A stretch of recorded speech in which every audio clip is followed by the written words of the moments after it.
আমরা এখন জঙ্গলের মধ্যে চলে এসেছি। দেখুন চারিদিকে শুধু ঝাউবন।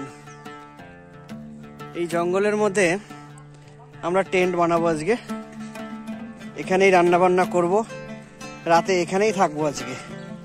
আপনারা দেখতে থাকুন আমাদের অ্যাডভেঞ্চার আজকের।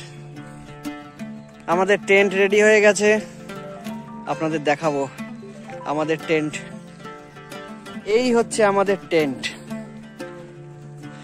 দেখুন আমাদের 4 জনের জন্য এই টেন্ট রেডি করা হয়েছে।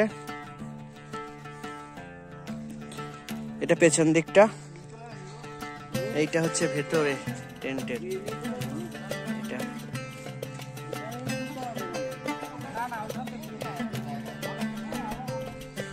এটা টেন্টের ফ্রন্ট, এই দিকটায়।